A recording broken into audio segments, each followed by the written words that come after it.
안녕하세요. 일주일은 또 어떻게 생활하셨어요? 네, 한 주의 생활을 한번 생각해 보시고 또 뒤돌아보시면 좋을 것 같습니다. 오늘 제목이 뭐죠?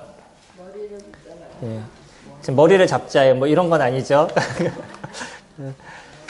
우리의 머리 되신 예수 그리스도 그분을 저희들이 붙잡는 그런 시간들이 되셔야 될 것을 오늘 이 시간 같이 나누기를 원합니다. 제가 군 생활을 했었을 때 잊지 못하는 아주 재밌는 경험이 있습니다. 저희는 지금하고 다르게 훈련을 참 많이 뛰었던 그런 부대였었어요. 제가 지금 일산 쪽, 화천 쪽에 있었었는데 거기서부터 강원도까지, 그러니까 그 전방까지죠. 전방까지 걸어서 갔습니다. 그러면 훈련을 뛸 때마다 100km를 걸어가야 돼요. 그리고 돌아올 때도 100km를 걸어와야 됐습니다. 혹한기라 그래가지고서는 겨울에 훈련을 뛰는 게 있고 또 여름에 훈련을 뛰는 게 있죠. 100km를 걸어서 도착하면 거기서 군장을 내려놓고 그 다음부터 이제 바로 훈련으로 돌입을 합니다. 그래서 산을 막 올라가서 그런 거 들어보셨죠? 돌격 앞으로 그럼 막 뛰어가고 뭐 그런 것처럼 가상의 적들이 있어요. 산 어디 쪽에. 그럼 우리는 이제 그 적들을 잡기 위해서 여기서부터 걸어가가지고 산 꼭대기에 가서 그래서 그 적들을 이제 퇴치하는 그런 시간들을 갖습니다. 그러면 아주 높은 산이에요. 그 산까지 길도 없는 산을 올라가서 우리 고지를 점령을 해야 돼요. 저희 소대장하고 같이 저희 부대가 막 올라가서 그 지점으로 가고 있는데 가다 너무 지치는 거죠. 여기서부터 거기까지 걸어갔어요. 그럼 물론 이제 밤에 자고 일어나서 돌격 앞으로는 하지만 아침에 일어나서 이제 또 그 적군을 잡기 위해서 막 걸어가는데 얼마나 지치겠어요. 그래서 한참 걸어가서 목은 마를 대로 마르고 물도 다 떨어지고 근데도 그 지점을 가지를 못하는 거예요. 근데 어쨌든 이제 저는 2등 그때가 일병인가 그런 걸로 기억하는데 그래서 소대의 가장 막내니까 막 이제 무조건 쫓아갔던 거죠. 근데 갑자기 앞에서 들린 한마디가 여기가 아니야 이 소리였습니다. 그 한마디에 말 그대로예요. 제가 기억하는 그 모습이 여기가 아니야 라는 소대장의 그 한마디에 모든 군사가 거기서 다 쓰러졌어요. 그리고 졸졸졸 흐르는 그 곁으로 살짝 흐르는 물이 있는데 그거 받아 먹으려고 다들 거기다 얼굴 들이밀고 그 물 마시려고. 처음에는 맑았는데요. 위에서 딱 건드리니까 물이 어떻겠어요? 흙탕물이잖아요. 먹을 물이 없었습니다. 그때의 난감함은 제가 평생 잊지 못하는 것 같아요. 저희 소대장을 잘못 만나서 그 고생을 했습니다. 저희가 만약에 저희 인생을 살아갔는데 내가 옳다라고 생각하는 무엇을 붙잡고요. 인생을 살아갔는데 거의 끝에 가서 아 여기가 아니야 라는 소리를 들으면 어떡하시겠어요? 우리는요 인생을 살아가면서 너무 많은 것들을 접하고 너무 많은 것에 그 생각을 갖고 나름대로 내가 갖고 있는 그 옳다라는 것을 붙잡고 저희들의 인생을 살아가게 됩니다. 근데 그러다가 마지막에 가서 아 이게 아니었구나라는 생각이 들 때 인생의 모든 것이 무너져가는 그러한 고통을 맛보게 될 것이에요. 지금 청년부터 학생들 또 연세 많이 드신 많은 분들이 저희 함께 어우러져 이렇게 살아가고 있는데 아마 많은 인생을 사신 분들의 입장에서는 그것이 무엇인지를 조금 더 느끼실 거고요. 아직 학생들이나 청년들의 입장에선 그렇게 크게 와닿지 않는 부분들이 될 수도 있을 것입니다.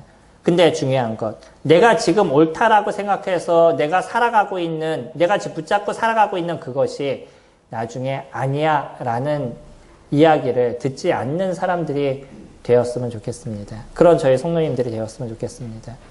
그렇기 때문에 주님은 저희들에게 무엇을 얘기하고 있냐면 무엇을 붙잡으라고요? 머리를 붙잡아라. 그렇게 이야기를 하고 있습니다.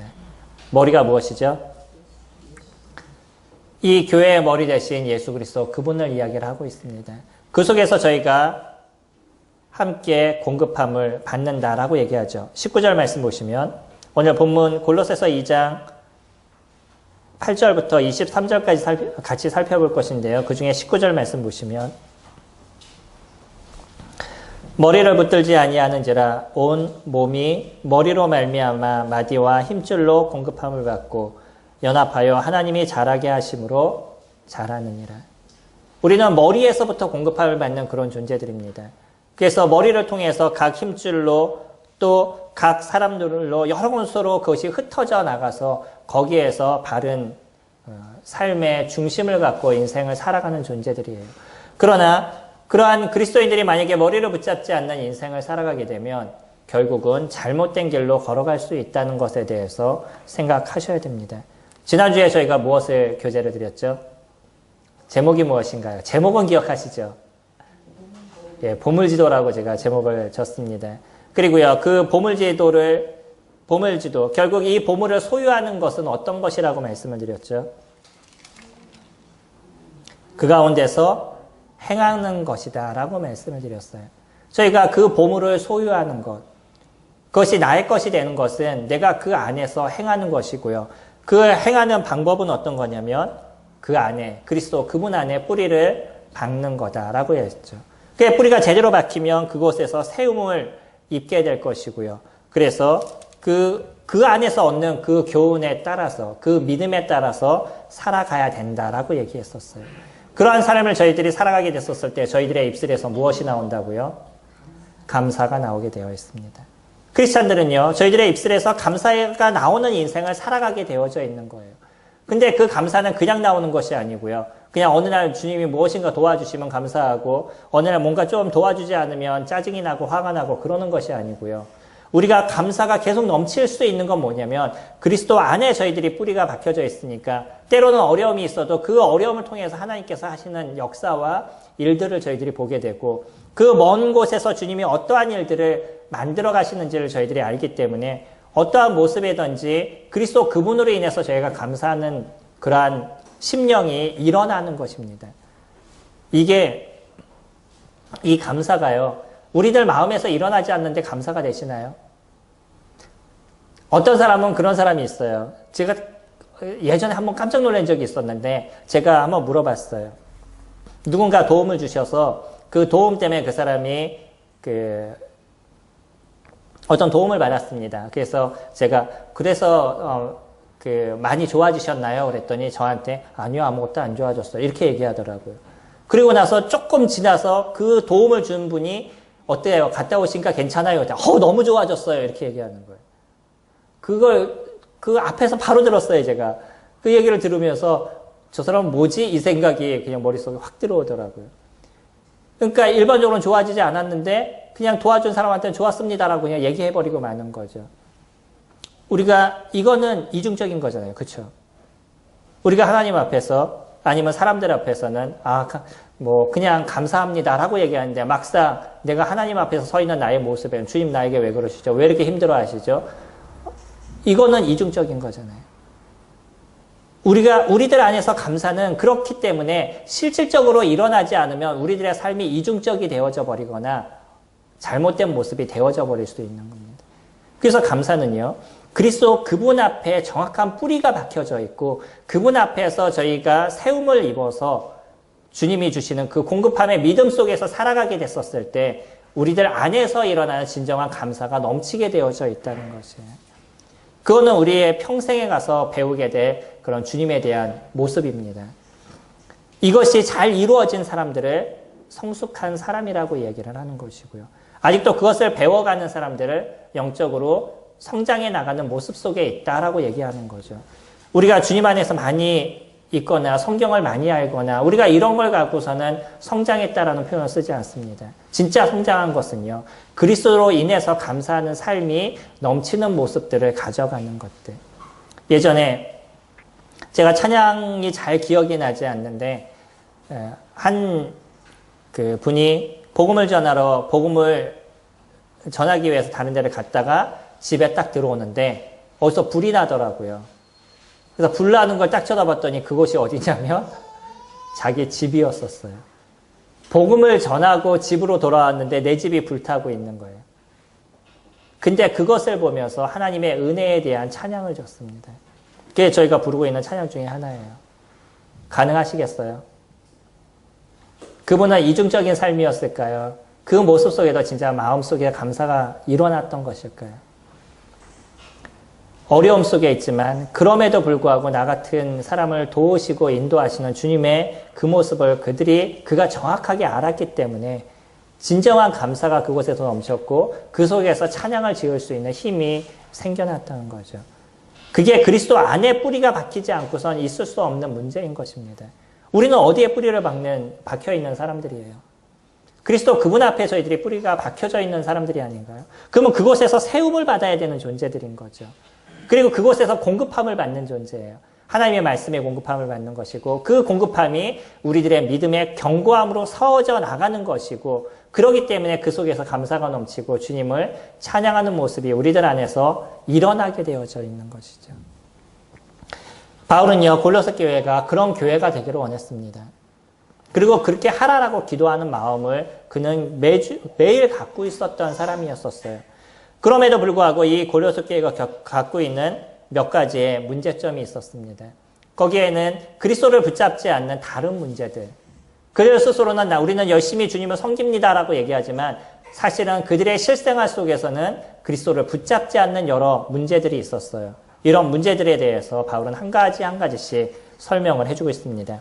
저희 8절 말씀 보시면 8절부터 10절까지 누가 철학과 헛된 속임수로 너희를 사로잡을까 주의하라. 이것은 사람의 전통과 세상의 초등학문을 따름이요 그리스도를 따름이 아니니라. 그 안에는 신성의 모든 충만이 육체로 거하시고 너희도 그 안에서 충만하여졌으니 그는 모든 통치와 권세의 머리시라. 무엇을 붙잡지 않는 것이라고요? 여기에서 무엇을 따르는 것이라 그랬어요? 그리스도를 따르는 것이 그들의 삶이 그리스도를 따르는 것이 아니라는 것이죠. 무엇을 따른다고요? 전통과 세상의 초등학문을 따르는 것이라고 얘기했습니다. 이들은요, 철학과 헛된 속임수를 따랐어요. 물론 헛된 속임수라고 얘기하니까 왜 이들이 잘못된 것을 따랐을까라고 얘기하지만 바울이 얘기하는 헛된 속임수는 세상이 얘기하고 있는 여러 옳다라고 얘기하는 일들을 이야기를 하고 있죠. 이때의 시대가 어떤 시대였을까요? 누가 점령하고 있었던 시대였죠? 로마가 점령하고 있었던 시대였습니다. 근데 그 정신적인 부분들은 누가 지배를 하고 있었을까요? 헬라가 지배를 하고 있었습니다. 헬라의 언어가 고급 언어고요. 이 헬라인들이 갖고 있는 사상이 로마인들도 추구하고 있었던 그런 사상이었었어요. 물론 나라는 로마가 전 세계를 지배하고 있는 그런 상태였지만 그 이전에 먼저 지배하고 있었던 이 헬라의 문화가 모든 사람들을 함께 정신적으로 지배하고 있었던 상황이었습니다. 그러다 보니까 로마인들도요, 헬라인들이 갖고 있었던 그런 모습 속에 같이 빠져 있었어요. 헬라 하면 저희들이 알 수 있는 게 있죠. 모든 철학자들이 대부분 헬라에서 나왔던 거 저희들이 알죠. 아리스토텔레스, 소크라테스, 제가 아는 건 여기까지. 네, 저희들이 알고 있는 이런 그 철학자들을 보게 되면 그 철학의 중심적인 사람들이 다 헬라 문화에서 나왔던 사람들입니다. 그들은요, 무엇을 얘기하냐면 끊임없이 사람에 대해서 연구하고 무엇인가 새로운 그 세계에 대해서 연구를 하면서 더 나은 인생의 모습이 무엇인가를 찾아가고 있었던 사람이에요. 철학이 무엇이죠? 학문 중에서 가장 고급 학문이 철학입니다. 철학은 인간을 연구하는 학문이에요. 신학은요. 사람들이 하나님을 연구하는 거라고 생각하는데 그런 건 아니고요. 우리가 신앙을 어떻게 만들어가는 거가 신학인데 사람들은 신학을 폄훼할 때 얘기하는 게 하나님을 어떻게 연구하냐라고 얘기합니다. 그런 의미 있는 건 아니에요. 근데 철학은요, 사람을 연구하는 것이기 때문에 사람이 어떻게 온전하게 살아가고 사람의 정신 상황은 어떤 것이고 그래서 어떻게 더 나은 삶을 살아갈 것이냐, 더 나은 경제의 모습을 어떻게 우리가 만들어갈 것이냐라는 것을 연구하는 게 철학이에요. 그러다 보니까 소크라테스는 뭐라고 그랬죠? 너 자신을 알아. 내 자신을 알면요, 우리가 어떻게 생활할지를 알아가게 되는 거죠. 그거는 우리가 우습게 얘기하잖아요. 그냥 얘기할 때 너 자신을 알아 뭐 이렇게 얘기하지만 사실은요, 내가 내 자신을 알게 되면 내가 어떻게 생활해야 될지 또 어떻게 미래를 봐야 될지가 어느 정도 정리가 되어 있어요. 지금은 이것이 어떤 쪽으로 많이 드러나고 있냐면 고급적으로 철학을 하시는 분들도 계시지만 일반적인 모습에서 심리를 하시는 분들이 계시죠. 그러니까 심리학입니다. 제가 심리학을 전공한 사람이잖아요. 근데 심리를 얘기를 하면 처음에 몰랐던 사람들이 심리를 딱 접하면서 하는 얘기가 있었습니다. 신세계를 봤다 이런 표현이었어요. 잘 이해 안 되시죠? 심리학을 공부해 보면요. 그런 느낌을 받을 때가 있습니다. 사람이 행동하는 패턴에 대한 부분이 보여요. 어떠한 상황 속에서 이렇게 행동하게 되고 어떠한 상황 속에서 이 사람이 이렇게 만들어졌고 어떻게 이런 모습이 되었는지 앞으로 이런 모습이 있는 사람들이 앞에는 어떻게 되어져 갈지 뭐 이런 것이 어느 정도 보입니다. 완전하진 않지만요. 그렇기 때문에 뭔가 특별한 것을 봤다라고 생각하는 사람들이 그런 얘기를 제가 들은 적이 있어요. 때로는 크리스찬들이 그런 것을 접하면서 하나님의 말씀보다 무엇이 더 중요하게 느껴지는 거냐면 심리가 더 중요하게 느껴지는 거죠. 교회 안에도 많은 심리가 들어와서 책 중에 그런 책이 있습니다. 심리학에 물든 기독교라는 오카노 목사님의 아들분이 쓰신 그런 책이 있었어요.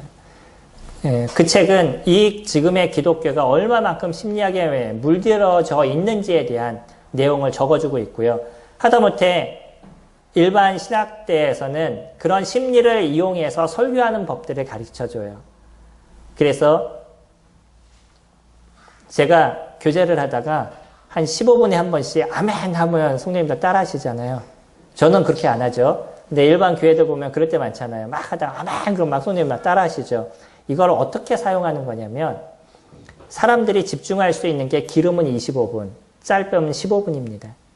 15분만 지나면 딴 생각하셔요. 그때 한 번씩 딱 던져드리면 다시 집중이 쫙 돼요. 이해되시나요? 이게 심리를 사용하는 부분들인 거예요. 그러니까 설교를 하면서도 심리를 쓰게 되는 거죠. 제가 심리를 알면서 더 조심한 게 뭐냐면 알니까 더 안 하게 되는 거예요. 더 조심하게 되는 거죠. 하나님의 역사와 성령이 함께 하시는 메시지가 선포가 돼야 되는데 그러한 것을 통해 가지고 뭔가를 붙잡으려고 노력하는 것에 계속 고민을 하게 되는 겁니다. 사람들은요, 이런 걸 접하면서 무슨 생각이 드는 거냐면 말씀보다 이게 더 좋아라는 생각들을 가져가게 됩니다. 경제를 공부하다 보면 이 세상에 어떻게 돈이 흐름이 어떻게 흐르는지에 대한 것이 보이는 거예요. 저희들하고 좀 다릅니다. 경제를 공부한 사람들은 조금 틀려요. 왜냐하면 물질이 어떻게 움직이고 경제가 어떻게 해야지 더 좋아지는지에 대한 기본적인 것을 배우기 때문에 뭔가를 하게 됐었을 때 우리가 갖고 있는 생각보다는 조금 더 나은 생각들을 그들이 가져가고 있어요. 그러니까 그런 사람들의 생각들이 어디에 중심을 가지겠어요? 어떻게 하면 돈을 벌까? 어떻게 상황하면, 어떤 모습으로 되면 더 나아질까? 이런 부분에 대한 생각만을 더 많이 갖는 거죠. 그러면 기도를 통해서 우리들의 삶이 좋아지는 게 빠르겠어요? 경제적인 걸 잘 사용해서 좀 더 나은 걸 만들어가는 게 더 좋아지겠어요? 뭐가 더 옳겠어요?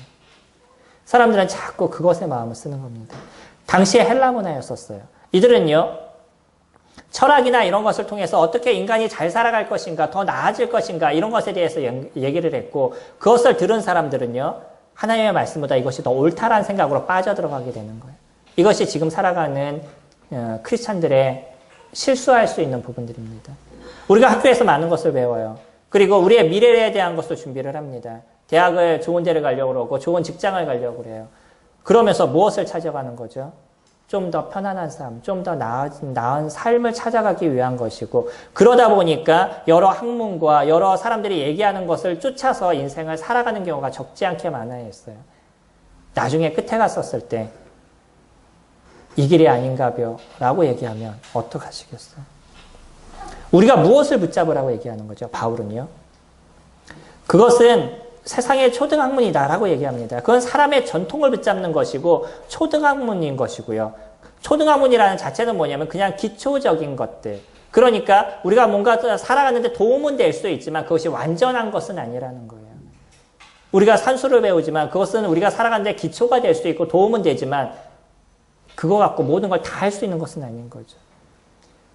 제가 말씀드린 거 심리학, 제가 훈련원 가서 메시지를 전하면요. 이번에도 5월달 마지막 주에 가게 되는데 그때 가서 교재를 쭉 드리면 심리가 무엇인지에 대해서 아주 쭉 말씀을 드려요. 많은 사람들이 심리에 대해서 오해하는 분들이 있기 때문에 심리가 무엇인지에 대해서 쭉 말씀을 드리고 그리고 이 심리가 기독교에서 어떻게 사용했는지 역사적인 것도 다 말씀을 드립니다. 그러면서 그들에게 제가 하는 것 중에 하나가 뭐냐면 심리가 필요합니다라고 제가 말씀을 드려요. 근데 왜 지금은 아니라고 얘기를 하고 있죠? 그분들한테 얘기하는 게 그런 겁니다. 그게 우리가 살아가는데 도움이 돼요. 저는 그것을 부인하지 않습니다. 그것이 맞아요. 근데 그것이 우리들의 삶의 모든 걸 잡아주는 것이 아니라는 거예요. 우리가 인생을 살아가는데 많은 지식들이 필요합니다. 근데 그 지식은 우리가 도움을 주는 것이지 그것이 온전한 것이 아니라는 거예요. 잘 생각하셔야 됩니다. 많은 지식들을 가지실 필요가 있어요. 그러나 그것이 완전한 것이 아니라는 거예요. 필요하면 얻으시기 바랍니다. 근데 무엇을 기초 가운데 세우셔야 돼요? 하나님의 말씀, 예수 그리스도 그분의 기초 속에서 우리가 세워졌었을 때 나머지 것이 우리에게 도움을 줄 수 있고 좀 더 나아질 수 있는 힘을 갖게 하는데 도움을 주는 것, 도움을 주게 되는 것이죠. 주님을 뭐라고 얘기하냐면 9절에 그 안에는 신성의 모든 충만이 육체로 거하신다 그랬어요. 하나님의 신성이 예수 그리스도 그분의 육체 안에 그대로 거하시고 계신다는 거예요. 다시 얘기하면 예수 그리스도 그분은 누구시라고요? 하나님이시다라고 이야기하고 있죠. 아주 정확하게 표현해주고 있습니다. 예수 그리스도 그 안에 하나님의 신성의 그 모든 것이 그대로 거하시고 계신다는 거예요. 그래서 10절에 너희도 그 안에서 충만하여졌으니 성도님들이 그리스도 안에서 충만한 삶이 되어진 사람입니다. 잘 보시기 바랍니다. 너희도 그 안에서 충만해질 것이니 충만해질 수도 있으니 뭐라고 얘기하죠? 과거예요, 현재예요, 미래예요? 과거입니다. 이미 이루어졌다라고 얘기하고 있어요. 그 안에서 이미 우리는 충만해졌습니다. 그리스도 그분을 통해서 우리가 충분하게 주님의 은혜를 입는 인생을 살아가는 것이고요. 그리스도 그분이 갖고 있는 그 속성을 저희들이 닮아가는 인생을 살아가고 있는 것이에요. 그것을 이행하느냐, 그것을 이행하지 못하느냐, 그것이 우리에게 문제인 것이죠. 그는 모든 통치와 권세의 머리시다라고 그랬죠. 세상의 그 어떤 것도, 이 세상을 지배하고 있는 악한 세력도 감히 주님의 자녀에 대해서 함부로 하지 못한다라고 얘기하는 것이에요. 우리가 무엇을 붙잡았을 때? 예수 그리스도 그분을 붙잡았을 때입니다. 인생을 살아가시는 데 있어서요. 우리가 주님을 섬기는 데 있어서 그리스도 그분이 우리에게 중심이 되시면 우리가 살아가는 그 하루의 일정에 주님의 그 크심과 아니면 그분이 우리에게 베푸신 은혜를 새록새록 생각하는 인생을 살아가시게 될 겁니다. 그 하루의 시간 속에 주님이 우리들을 붙잡는 것이 무엇인지 어떤 문제 속에서 그분이 나에게 어떤 것을 얘기하시는지 아는 시간들을 저희들이 가져가게 될 것이에요. 그리고 그분의 은혜를 저희들이 찬양할 수 있는 거죠. 우리 형제들이 매주 입술을 열어서 주님을 찬양했으면 좋겠습니다. 매주 입술을 열어서 주님께 감사하는 시간들을 가지셨으면 좋겠어요. 그거는 미사오브를 사용하지 마시고 그냥 감사하다는 그 단순한 기도를 드릴 수 있는 그러한 우리 형제들이 되었으면 좋겠습니다. 이거는요, 내 삶에 감사가 되면 당연히 나타나는 모습이 아니겠어요? 우리가 일주일을 사는데 주님의 은혜가 우리에게 풍성하면 주님의 만찬 시간에 우리들의 입술을 열어서 감사하지 않겠어요? 이건 순서에 따라서 하는 것도 아니고요. 정해져 있는 것도 아니고 모두가 그냥 나에게 있는 그 감사를 표현할 수 있는 시간들을 가져가는 거예요. 내 삶이 좀 우울하고 어려워도 상관이 없습니다. 그 속에서 주님이 어떻게 나의 안에서 위로를 주시는지 그 위로를 감사하는 거죠.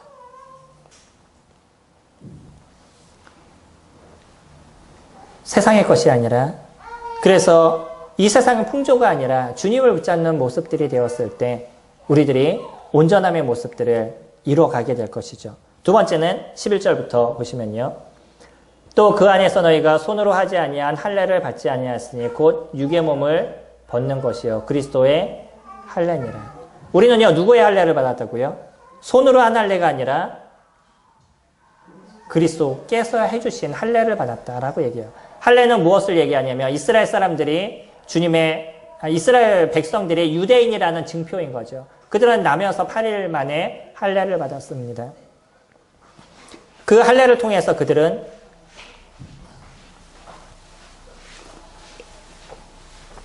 그들 스스로가 유대인인 것에 대한 증표가 되어져 버린 것이죠. 그래서 할례를 받았느냐, 할례를 받지 않았느냐에 따라 가지고 그들은 나눠지는 모습을 가졌지만 이건 육적인 것이죠. 근데 하나님께서는요, 예수 그리스도 그분을 통해서 우리가 영적인 할례를 받았다라고 이야기를 합니다. 그렇기 때문에 육적인 것에 너무 빠져있는 그런 인생을 살지 말아라라고 이야기하는 것이에요. 그 교회에는 헬라인뿐만 아니라 누구도 있었죠. 유대인들도 있었습니다. 그래서 이 유대인들은 자기네들이 지금까지 살아왔던 삶의 그 전통에 따라서 주님을 믿은 사람들도 그러한 삶을 살아야 된다라고 자꾸 얘기를 하는 것이에요.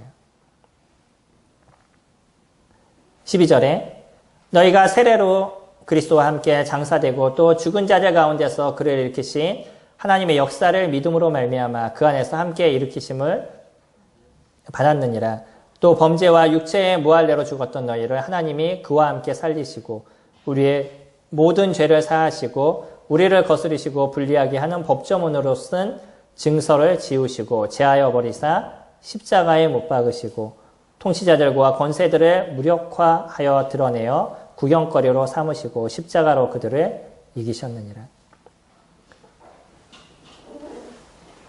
이스라엘 백성들은 모세로부터 온 그 율법을 그들은 소중하게 여겼었습니다. 그거는 증서죠. 종이에 적은 것이었습니다. 어떠한 돌판에 적은 것이었었어요. 지금으로 얘기하면 종이에 적었겠죠. 근데 이런 증서들을요, 예수 그리스도 그분이 십자가에 죽으시면서 모든 것을 폐하셨다, 다 없애셨다, 제하여 버리셨다라고 얘기하죠. 더 정확하게 얘기하면 주님께서 십자가에 죽으시면서 율법을 완전하게 이루셨습니다. 율법의 진정한 마침표가 되셨던 거죠. 그래서 그 율법을 통해서 이제 하나님께 가는 것이 아니라 누구를 통해서 하나님께 가는 것이냐면 예수 그리스도 그분을 믿음을 통해서 하나님께 갈 수 있는 것이죠. 근데 유대인들은요, 여전히 그들은 이것을 지키는 데 인생을 살아왔었어요. 그리고 주님을 믿었다 할지라도 이것이 소중하다라고 생각하고요. 이것이 되지 않으면 우리가 영적으로 잘 성장하는 것이 아닙니다 라고 얘기했던 그런 사람들이 있었습니다. 이것을 신앙이라고 얘기하고 있는 것이죠. 우리는 때로 우리들도 그럴 때가 있지 않나요? 뭐 이것을 해야지만 이것이 영적인 것이고 저것을 해야지만 이것이 영적인 것이다. 그래서 예전에 저희 자매가 귀걸이 했더니 그 교회에서 귀걸이 하면 안 된다고 와서 툭툭 쳐가지고 귀걸이 다 빼고요. 그리고 짧은 치마 입으면 안 된다 그래가지고 몽빼 치마 입고 다니고 저희 자매 처음에 그랬었습니다. 발끝 보이지 않는 치마. 성경에서 과연 그런 단어가 나오는지는 잘 모르겠지만 어쨌든 그렇게 입으라 그래가지고서는 그것이 아니면은 무엇인가 비영적인 삶을 사는 것처럼 얘기를 했었어요. 그것이 우리들의 영적인 것을 얘기하는 것이 아닙니다. 이게 형식적인 것에 대해서 저희들이 조심할 필요가 있어요. 자매님들 너울을 왜 쓰시죠? 너울을 쓰는 목적이 무엇이에요?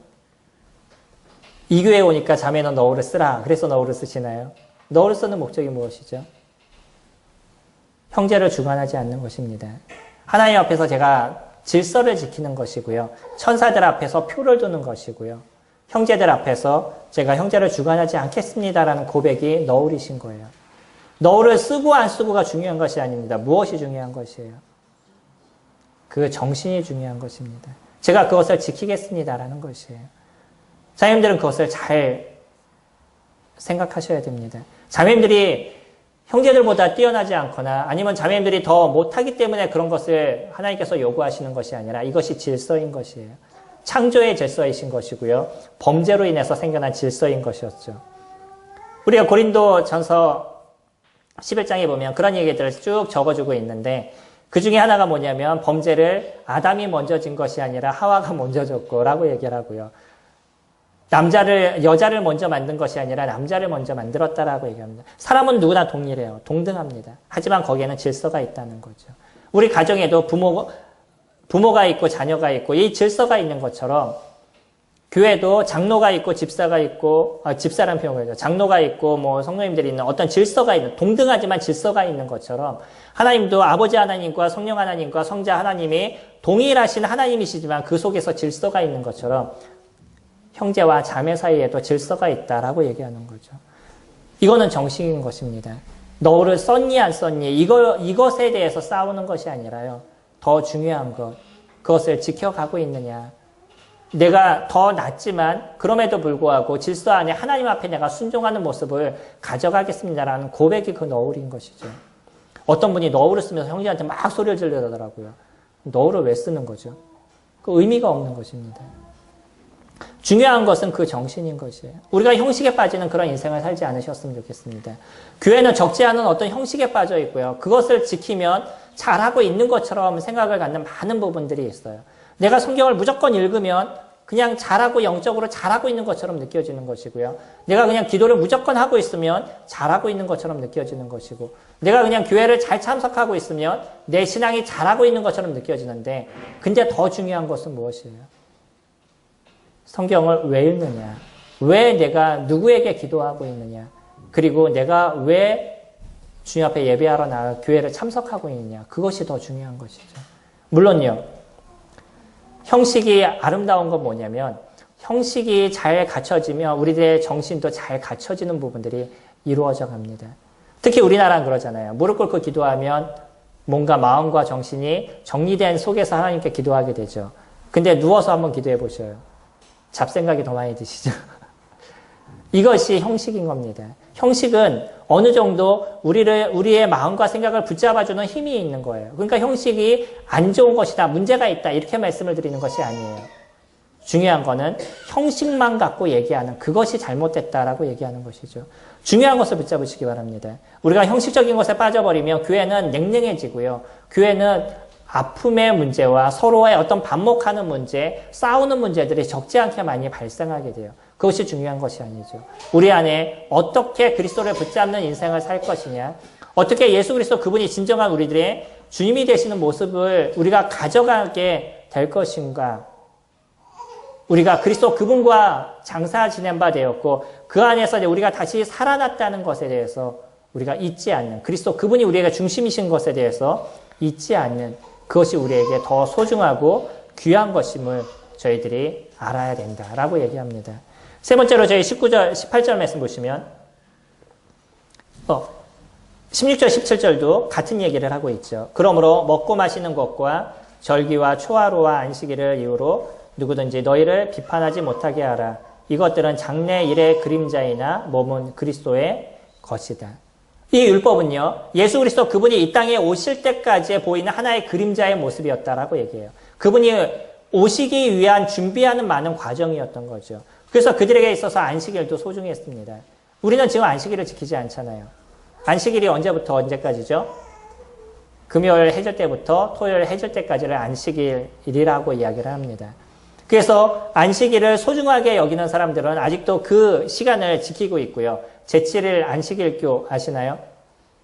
예, 그런 데들이 있습니다. 제7일 안식일교라고 있는데 거기는 안식일날 모여서 예배를 드려요. 물론 뭐 그럴 수도 있으면 좋습니다. 근데 이것만이야 라고 얘기하는 것은 어려움이 되는 거예요. 우리가 안식일을 꼭 지켜야 돼 라고 얘기하는 것은 문제가 되는 것이고요.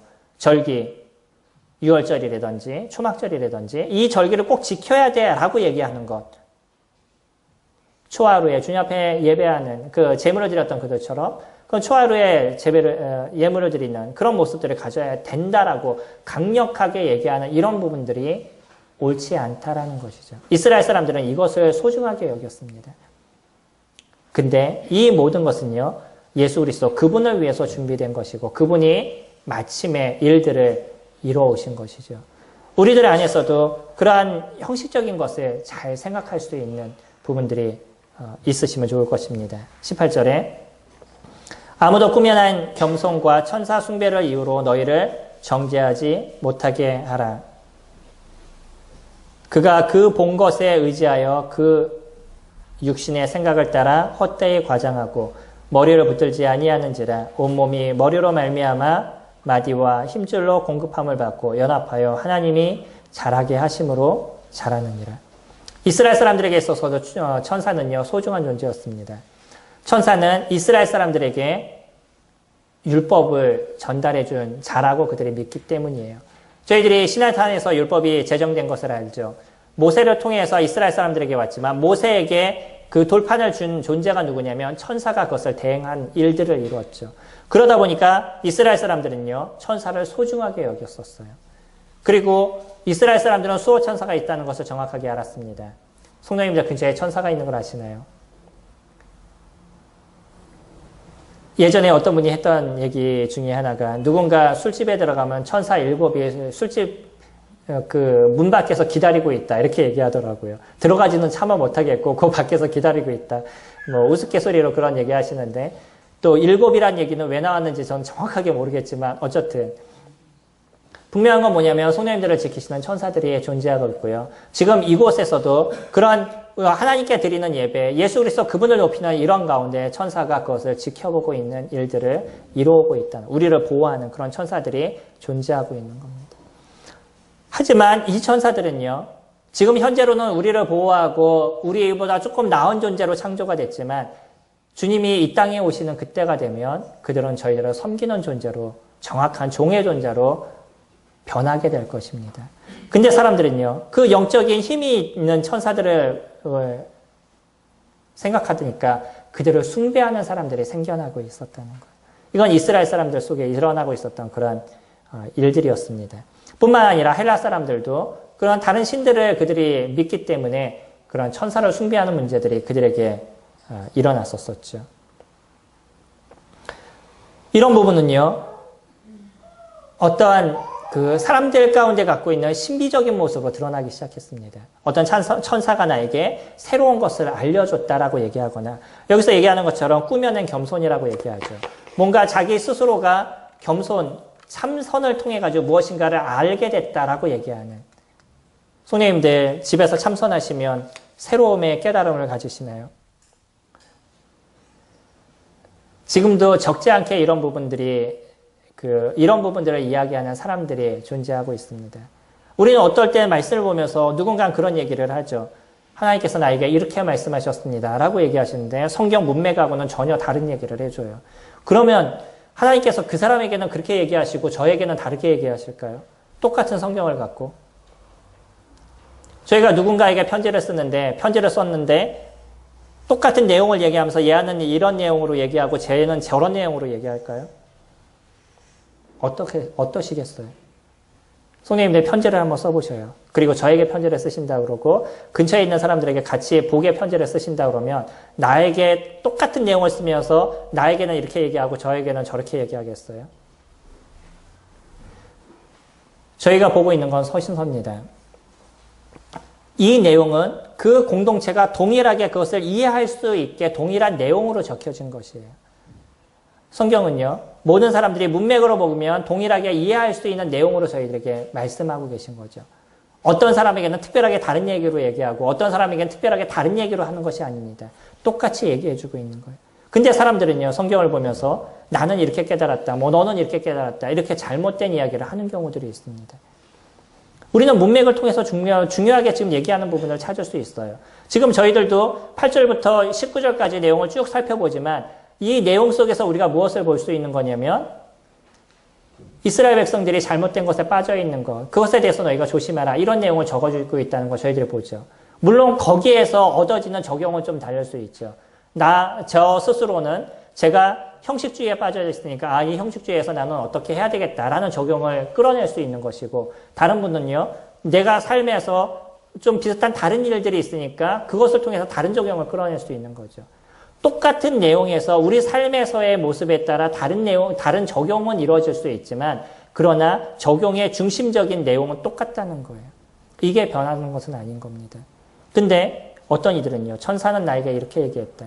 내가 말씀을 쭉 묵상하고 보니까 나에게 하나님께서 이렇게 얘기하셨다. 이런 잘못된 얘기를 하는 사람들이 있다는 거. 조심하시기 바랍니다. 저희는요, 충분히 이해할 수 있도록 주님께서 성경을 저희들에게 보여주셨고요. 다만 우리가 아직도 조금 고민하는 건 뭐냐면, 우리는 2000년 전에 쓰여진 성경, 때로는 3000년이나 3500년 전에 쓰여진 성경을 보다 보니까 그들이 갖고 있었던 문화적인 것을 이해하는 데 조금 필요한 부분들은 없지 않아 있죠. 그 문화를 정확하게 이해를 하면 성경을 이해하는 데 있어서 더 많은 도움이 되실 겁니다. 그렇기 때문에 저희가 성경을 연구하거나 살피는 부분들은 있지만, 일반적으로 쭉 읽으시면요, 문맥 안에서 충분하게 무엇을 얘기하시는지를 저희들이 찾아갈 수 있습니다. 어렵게 말씀하시거나 힘들게 말씀하신 것이 아니라는 거예요. 충분히 이해할 수 있는 선에서 찾으실 수 있으면 그것으로 족한 것입니다. 결국 그거는 무엇을 붙잡지 않는 거라고요? 그것이 머리를 붙잡지 않는 것입니다. 그리스도를 붙잡지 않는 것이. 자기의 생각을 붙잡는 것이고요. 어떤 신비적인 것을 붙잡는 것이죠.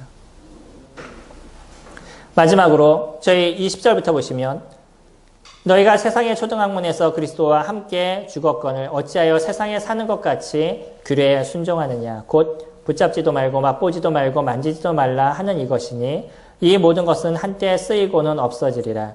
사람의 명령과 가르침을 따르느냐. 이런 것들은 자의적 숭배와 겸손과 몸을 괴롭게 하는 데는 지혜 있는 모양이나 오직 육체 따르는 것을 금하는 데는 조금도 유익이 없느니라. 요가 하시는 분들 계시나요? 요가 해보신 분들? 저희 성도님들은 운동을 잘 안 하시는 것 같아요. 특히 또 요가는 조금 돈이 있으신 분들이 하시기도 하죠. 근데 요가 많이 하시잖아요. 요가 하시면서 뭐 참선을 위해서 요가 하시겠어요? 운동을 위해서 요가 하시겠어요? 요즘 하시는 요가들은 다 운동을 위해서 요가 하시잖아요. 근데 원래 요가는요, 참선을 위한 것이고 자기의 몸을 괴롭게 하기 위해서 시작된 것이 요가인 겁니다. 그래서 몸을 막히게 구부리잖아요.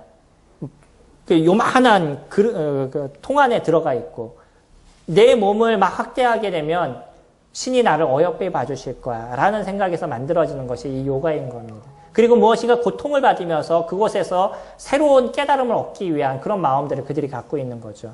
지금 여기서 그런 얘기를 하고 있는 것입니다. 뭔가 자기의 그 금욕주의적인 그런 부분들을 가져가고 있는 것이에요.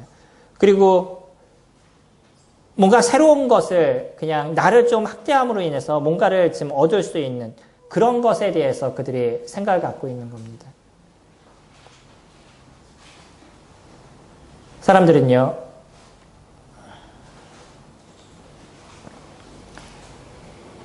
자기 나름대로의 생각에 빠지는 경우가 없지 않아 있습니다. 그래서 내가 생각할 때는 이게 옳아, 뭐 내가 생각할 때는 이게 맞아 라는 생각들을 가져갈 때가 있죠. 주님은 그렇게 얘기하시지만 지금 생각은 그러지 않아. 내가 생각하는 것이 이것이 맞아 라고 생각하는 자기의 생각을 조심하시기 바랍니다. 우리는 우리의 생각이 더 온전한 것이 아니라 하나님이 더 온전하다는 것을 인정하는 자들이에요. 저는 주님을 섬기는 데 있어서 조금 단순하게 인생을 살아갑니다. 그 이유가 뭐냐면 내가 아무리 고민하고 내가 아무리 무엇인가를 준비해도 한계가 있다는 걸 제가 알기 때문이에요.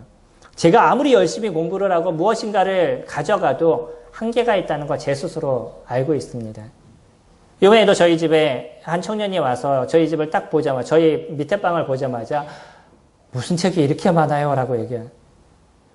근데 그 책은요, 저희가 교회에 있는 책하게 얼마 되지 않는 신앙책이에요. 물론 다른 책들도 많이 이제 있습니다. 저는 서점을 했다 보니까 그 정도 책은 책같이 느껴지지 않는, 그렇다고 그 책을 다 본 것도 아니지만 어쨌든 책에 대한 욕심이 없지 않아 있습니다. 근데 그것을 다 알고 나면 제가 뭐 특별한 것을 알 수 있냐는 것이에요. 제가 그것을 다 이해한다 할지라도 거기 있는 책을 다 이해한다 할지라도 제가 갖고 있는 지식에는 한계가 있음을 제가 알고 있습니다. 그렇기 때문에 단순해져요. 주님께서 해결할 것을 제가 믿고서 인생을 걸어갑니다. 누구를 붙잡으려고 노력하냐면 그리스도, 그분을 붙잡으려고 노력을 하는 거예요. 이 세상에 우리가 살아가는 삶에요, 많은 고민을 하는 사람들이 있습니다. 어떤 정신적인 어려움을 갖고 있는 많은 사람들도 있고요. 인생을 어떻게 살아야 되는지 힘들어하는 사람들도 있습니다. 그런 사람들에게 무엇을 얘기해 주시겠어요? 심리학을 얘기하시겠어요? 병원에 가라고 얘기하시겠어요? 무엇을 이야기하시겠어요? 그리스도 그분이 여러분들의 삶을 새롭게 할 수 있습니다 라는 것을 우리들 마음의 중심에서부터 우리가 알고 그것을 이야기해 줄 수 있는 그런 사람들이 되어야 되겠죠. 그러기 위해서 성도님들이 지금까지 그리스도를 붙잡는 인생을 살아왔고 그리스도 그분이 우리에게 이루신 역사가 무엇이고 이루신 은혜가 무엇인지를 아는 그것이 소중한 것입니다. 그리고 앞으로도 우리가 그리스도 그분을 붙잡는 삶을 살아가는 것, 어떤 잘못된 자기 상기학에 빠지거나 아니면 신비적인 것에 빠져 있거나 아니면 율법적인 것에 빠져 있거나 세상의 풍조에 빠져 있는 그런 것이 아니라 그리스도 그분을 붙잡는 시간들. 그래서 그분 안에서 우리가 뿌리를 내릴 수 있고 그분의 말씀에 공급함을 받는 그런 시간들을 저희들이 가져가게 되면 자연스럽게 모든 사람에게 너 하나님을 만나봐. 너 예수 그리스도 그분을 만나봐. 너의 인생이 변할 거야. 라는 부분들을 저희가 이야기해 줄 수 있지 않겠어요? 뿐만 아니라 저희들의 인생이 조금 더 새로워지고 윤택해져가는 그런 모습들을 저희들이 볼 수 있을 것입니다. 바울은요, 그것을 경험한 자들이에요. 자였었어요. 그는 이 세상에 큰 미련이 있지 않았습니다. 그가 살아가는 그 하루하루가 은혜고 축복인 것을 그는 아는 사람이었어요. 그렇기 때문에 그는 골로새 교회에게 너희들도 이와 같은 삶을 살아라 라고 이야기를 해주고 있습니다. 우리 지난주에 같이 교제했던 부분들. 우리에게 있어서 보물은요, 예수 그리스도 그분이신 거고요. 그분을 우리가 소유할 수 있는 것은 그분 안에서 행하는 것인데 우리가 그 안에서 행하기 위해서는 그분의 안에 뿌리를 내리고 그 안에서 세움을 입고요. 거기서 얻은 교훈의 믿음에 따라서 살아가는 것입니다. 그리고 그것을 통해서 하나님 앞에 감사하는 인생을 살아가는 것이죠. 그것이 우리가 이 땅에서 가장 소중하고 가장 온전한 인생을 살아가는 지름길이다라고 이야기하고 있습니다. 성도님들의 삶에 그리스도를 붙잡는 그 머리를 붙잡는 인생을 사시는 시간들이 되시기를 소망합니다.